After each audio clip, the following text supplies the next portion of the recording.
Hello, and welcome to Mental Health Matters Podcast. I'm your host, Liz Lang, and I'm here with Dr. Mark Burton. In this podcast, we will talk about all things mental health. Thank you so much for joining us.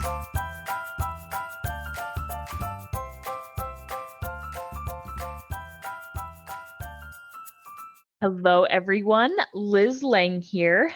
And as I mentioned in our previous episode, September is Suicide Awareness Month. So to kick things off, we have welcomed back Dr. Adryon Burton Denmark, and she is going to talk to us today about suicide prevention. We've got a lot of really great topics to get to. So we're going to go ahead and jump right in by talking about Dr. Burton Denmark's experience with suicide. And specifically suicide prevention research. So in my graduate school days at the University of Texas at Austin, I worked on a team that was involved in researching suicide prevention, specifically on college campuses. Okay. And using that information to promote different approaches to suicide prevention programming on college campuses. So that's where my experience comes from. Of course, I also, as a practicing psychologist, I do treat suicidality in my patients. Mm-hmm. Yes. But what I want to talk about today will span the range of sort of like public health oriented true prevention strategies. Right? Mm-hmm. And, then what is more informally termed suicide prevention on an individual level. Population health experts don't consider that prevention when you're interacting with somebody one-on-one. Okay. So, prevention in the population are things that you implement that will benefit the entire population, that will reduce the likelihood that people in that population are going to die by suicide. Okay.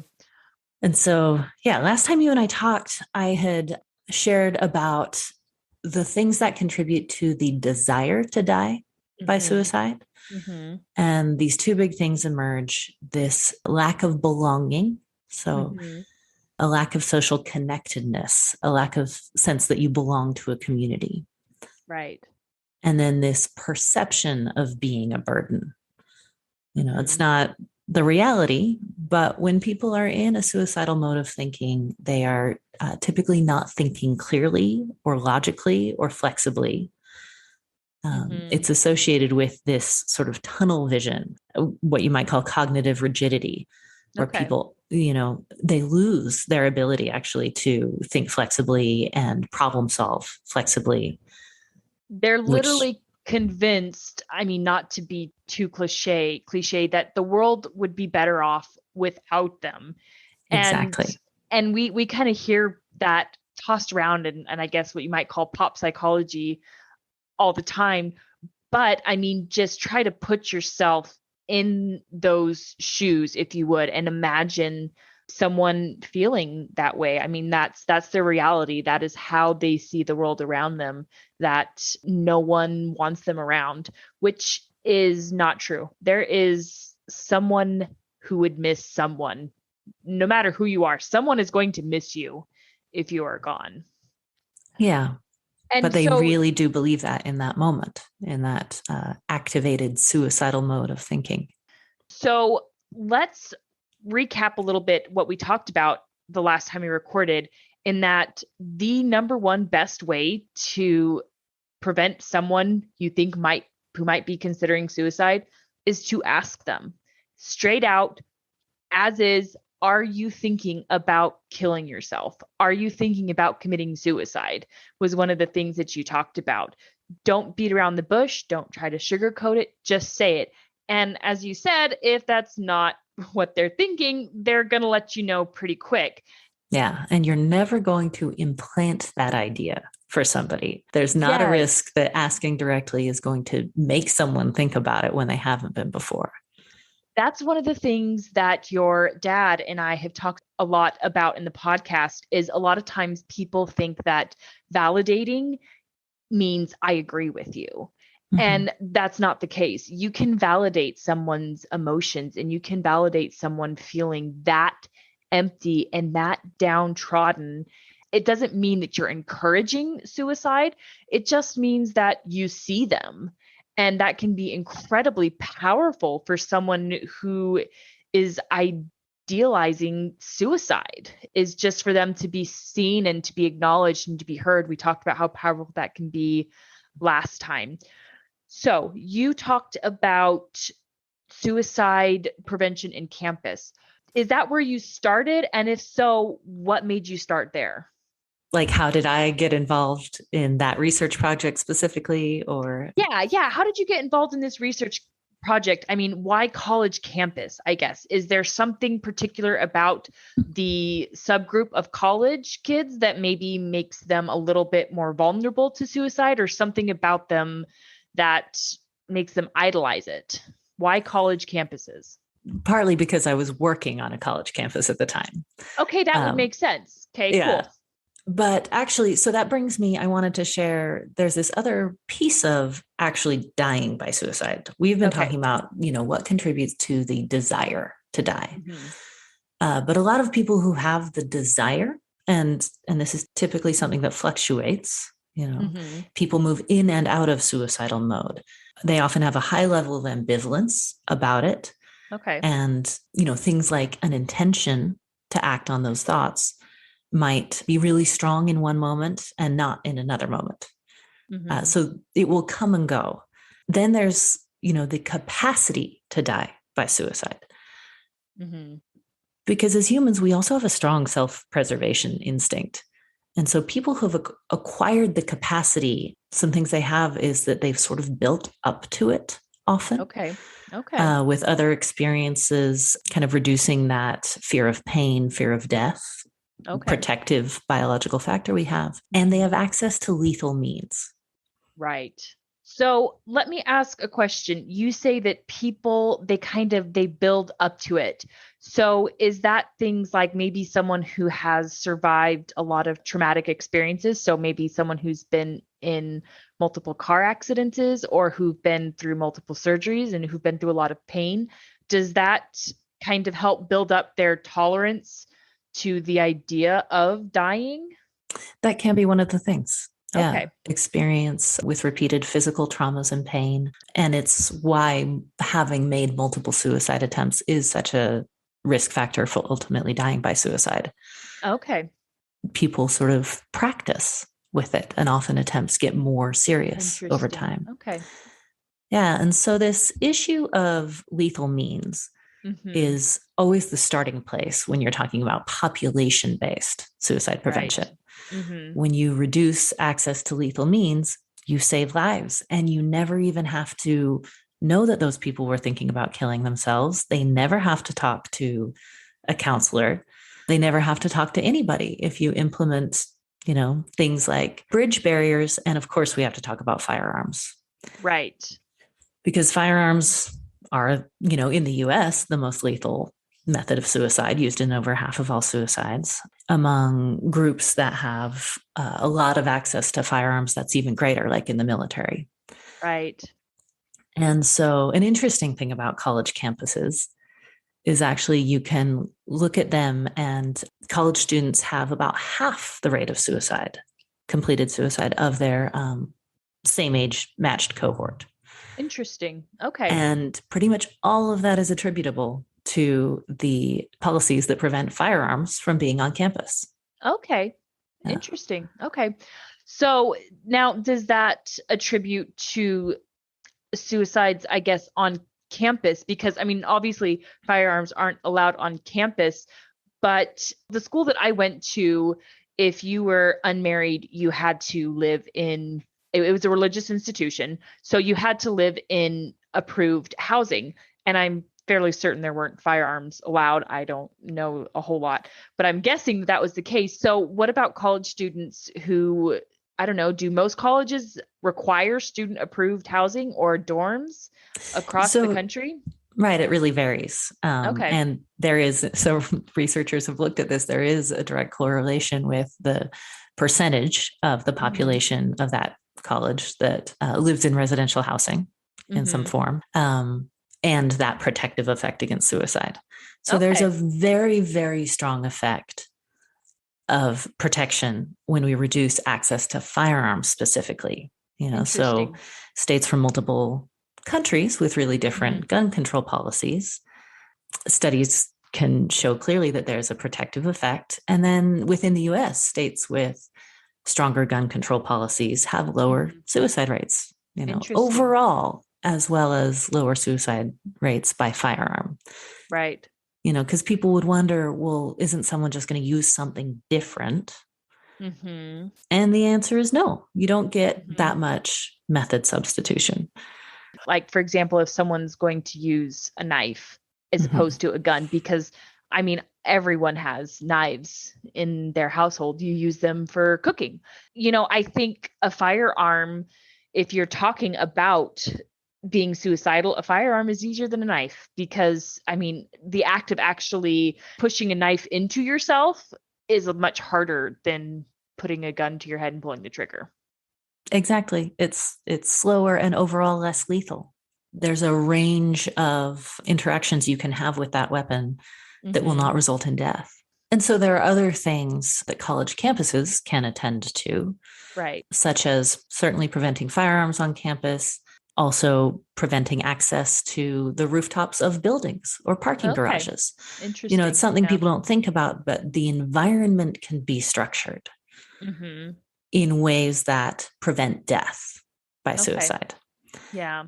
And then the other opportunity you have on college campuses is a lot of programming that's oriented also towards reducing the incidence of desire to die. So Yes. you want to reduce the incidence of people actually dying, and you want to reduce the incidence at which people think about it. So programs that promote connectedness. Yes. A sense of community, which when you said that college campuses, that age group has a lower rate Mhm. compared to the rest of their population subgroup, that was my first thought is colleges give you a sense of unity and a sense of belonging because I mean you're all going to the same university and especially if sports are involved that can be a big unifying thing. So I think that like you said just connecting, getting people connected, especially in that young vulnerable age where you've just moved out, you're on your own for the first time and it's really exciting, but it can also be really overwhelming and really scary. And so college is a great place to find unity in that. Exactly. So kind of like freshman interest groups, things that subgroup, if you're at a very large university, that help people make connections when they're first arriving. So the UT Austin suicide prevention program is called Be That One, Okay. right? And it involves the components that most suicide prevention programs have, that about raising awareness, Mm-hmm. taking on a shared community responsibility. Mm-hmm. So, like, this is our community. We will talk about suicide and we will work to prevent suicide in our community. Mm-hmm. And so, that then gets to the point you were making about be that one who asks somebody you might not even know that well how they're doing. If, somebody in your class seems to be struggling, if you're a Mm-hmm. professor and, you've noticed that a student has stopped coming to class, be that one to reach out and say something to your close Yeah. friends, but also just to people who are part of your community. And so it involves a training program to teach students and faculty and staff how to reach out effectively. Okay. And that's what you generally see when you look at different community-based suicide prevention programs, Mm-hmm. that the focus is let's talk about it. So Yes. raising awareness of it, like what you and Mm-hmm. I are doing right now. Yeah, exactly. Let's talk about it, people sharing their stories. And then also this very much the same theme again and again, reach out, connect, ask someone directly, offer Mm-hmm. help. You don't have to say the right words. There's not one Yeah. right thing to say. No, I wouldn't imagine there is. I mean, because if someone is in that mind space where they're thinking, I have nothing left to live for, Mhm. anyone acknowledging that they care or anyone acknowledging that I see you as a person Yeah. is automatically helpful. Just Yeah. just that small thing. It may seem like not a big deal to someone to just say, "Hey, do you want to come do something? Come join this group. Come check this out." That can be incredibly powerful to someone who feels lonely. And I mean, it kind of feels a little bit like we're going back to, I don't know, kindergarten or, grade school, where we talk about being nice and including everyone and being friends to everyone. Well, I mean, I think that was a lesson we learned in kindergarten for a reason, because it's a good lesson to just be kind. Just being kind can have an amazingly powerful effect on people.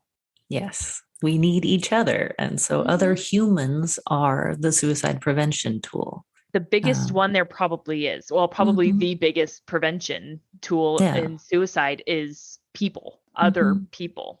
Yeah. And of course, there are also policy-based things. So it's important to, how our policies and our systems affect people's lives. We've talked about reducing access to lethal means, also policies that promote the availability of mental health services, right? Yes. Mobile crisis outreach teams, more funding for crisis outreach, crisis lines and warm lines so that people can talk to someone any time of day, anytime they need it, whether or not they're in an active crisis or they just need to talk to somebody. They just need to feel not alone. And when you're in that space of where you feel like you're such a burden, you don't want to reach out to someone because maybe you're going to feel like you're being more of a burden. But if you can reach out to a complete stranger to be seen and to feel heard, that could be great. That could be that link that saves you. Yeah. And actually dedicating more financial and human capital resources towards trained crisis responders. Yes. Mental health crises aren't something that we should be leaving to the police, for example. Right. They don't want to be in that role. And, they want to team up and work with trained crisis responders. Yeah. And so there is a question of political will. Like who are we as a country? What do we value? Where are we going to dedicate our resources? These are questions of suicide prevention and things that, support families, that would support families not falling into crisis. For example, parental leave policies, early child care policies, the resources we provide for food insecure families and families that are unsheltered, all of these things are suicide prevention things. Right. Yeah, because anything that can help, like you said, pull a family out of crisis, families that truly need it. I mean, because everybody at some point in their life has been down on their luck, and anything can happen. You can lose a job. There can be a death in the family, anything that adds a burden. It's nice to have resources to help alleviate that. And I think those resources are very much important. So let's circle back real quick to talking about reducing access to lethal means. So the obvious ones are drugs and firearms. So obviously, if someone in your house is possibly suicidal or they suffer with mental health, probably just locking up your lethal drugs is probably helpful, or any sort of, I don't know, anything that can be really toxic. And I don't know what the effects are of downing an entire bottle of like ibuprofen or Tylenol. I don't know if that's obviously going to make you pretty sick, but I don't know if that's going to be lethal. And it can be lethal. Okay. And so certainly, yes, if someone in your household is struggling, making sure that medications and poisons are locked up and out of reach. Yeah. I know we talk about the firearms a lot. I remember coming across a statistic that a teenager who lives in a house where there is a firearm is 75 times more likely to die from suicide than a teenager who doesn't, so it's something to think about for parents. Some people are certainly committed to gun ownership. Then I would just say also be committed to gun safety and to making sure that your adolescents do not have the ability to open the gun safe, that, the ammunition is stored separately and that they do not know how to acquire a loaded gun.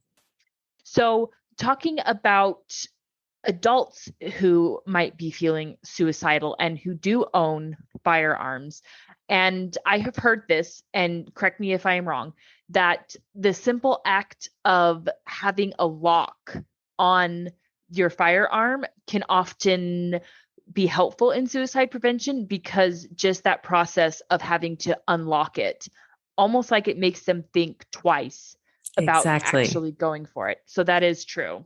That is true. It slows it down. Same as, storing the gun separately from the ammunition. Okay. Yeah. It's an extra process. And so one of the things the military is doing for some of their suicide prevention efforts is they've trained a lot of non-medical staff also just to provide gun safety counseling and free cable locks Okay. for Yeah. guns. And that really makes a difference, it turns out. Yeah. So Okay. because, you're talking about a population with tremendous access to firearms. Yes. Yes. And so that's on like that community level programming to talk about gun safety, to provide gun locks, to promote safe storage. And then suppose you were talking to a friend who is struggling with a mental health crisis, to ask, do you have a gun? Would you be willing to leave your gun with me? That a lot of people do not, their firearms are important to them. They don't want to give up their gun entirely, but people are often willing to give it to a friend for a while. And that is perhaps the most life-saving thing you can do, is offer to keep someone's gun for them. Yeah.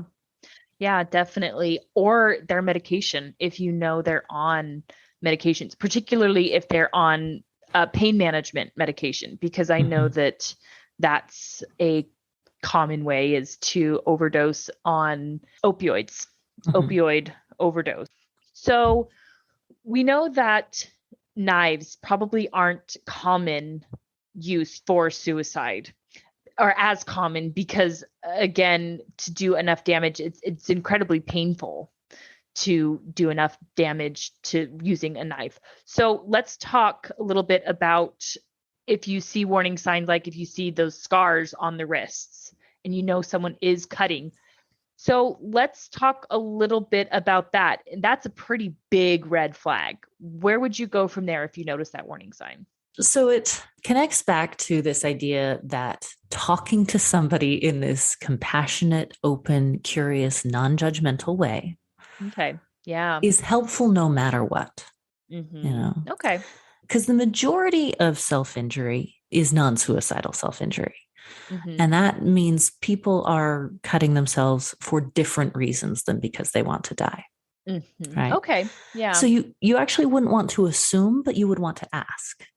So, sorry, you wouldn't want to assume. You wouldn't want to assume that they're suicidal, but you want to ask. But you want to ask. Yeah, okay. Of course. Okay. Right. Okay. And that's, kind of what we're saying is it never hurts to ask, because if they say, well, no, I don't want to die, then you want to ask, okay, like, what are you trying to manage with this?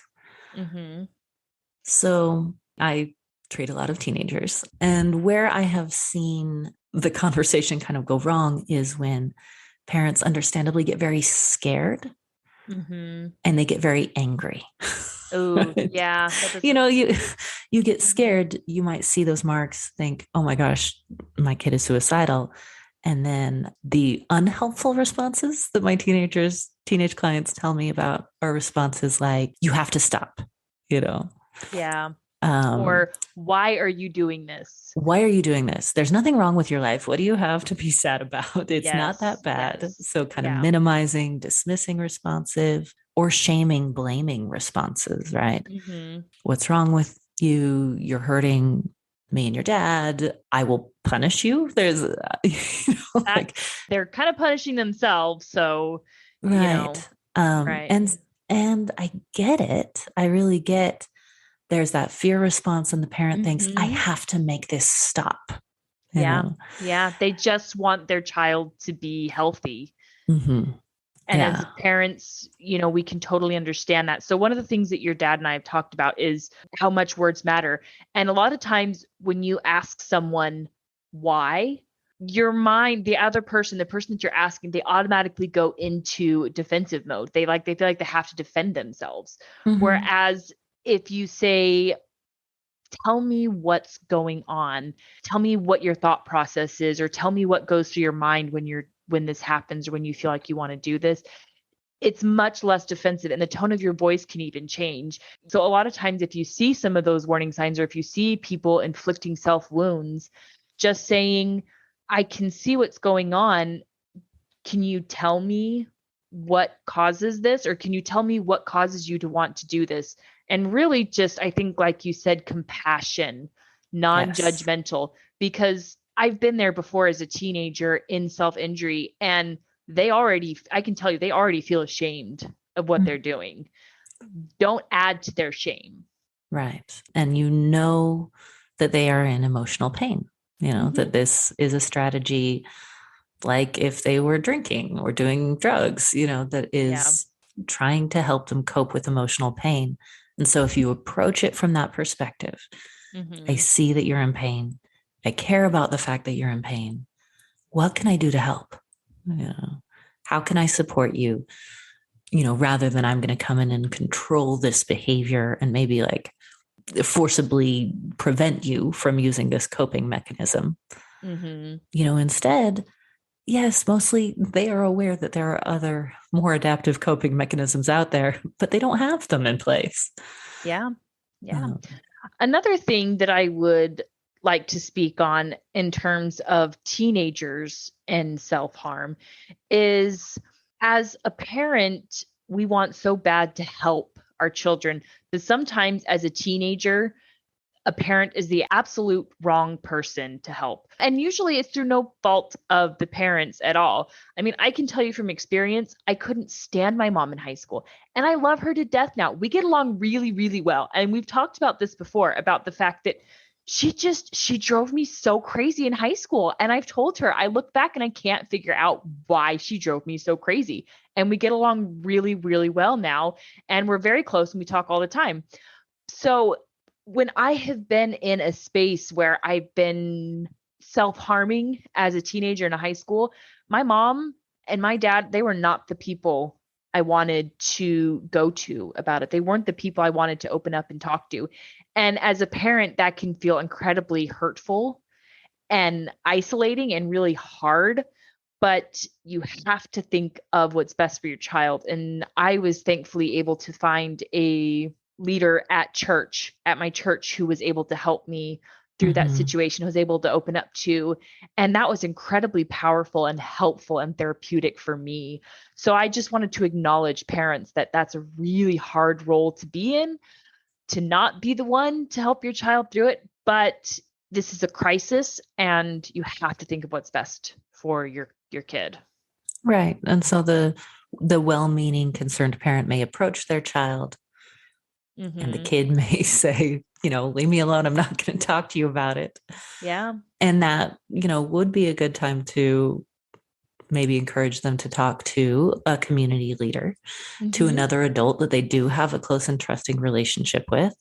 Absolutely. Or to a counselor. Yeah. A coach, a counselor, a teacher that they connect with. I think at that point you say, okay, that's fine. You don't have to talk to me, but will you talk to someone? Can you reach out to someone, anyone? It doesn't have to be me, and let them know, no matter what, you're not going to be in trouble. This isn't going to be me looking for an excuse to ground you or to get you in trouble. I just want you to talk to someone. Right.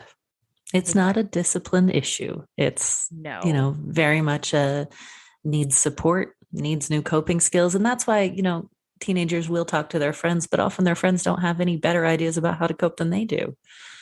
Right. Their frontal cortexes are underdeveloped, and the decision-making part of their brain, well, I mean, we all remember being a teenager and making less than wise decisions. And I remember wanting to desperately help friends who are in need, and I would often say the wrong thing, not intentionally, but I often said the wrong thing.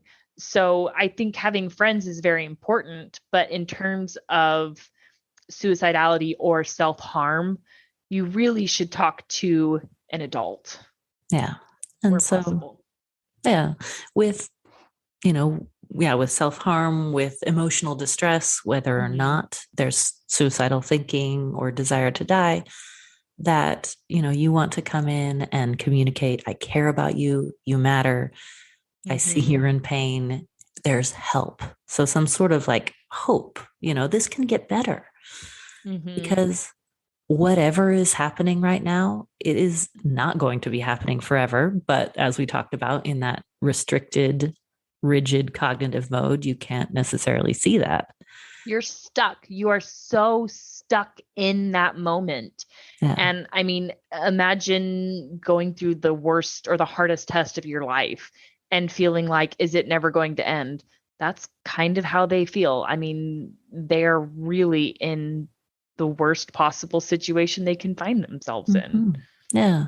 And so I think one thing that's so great about our modern technological world, Mm-hmm. is that there are so many good resources now where people are, sharing their stories to give hope Mm-hmm. to other people. And there are so many organizations, the Mm-hmm. American Foundation for Suicide Prevention offers a bunch of training resources, things you can bring Yes. into your church community, your local community, ways to raise awareness, programs where you can do online trainings now. All the Mm-hmm. trainings have pretty much moved online.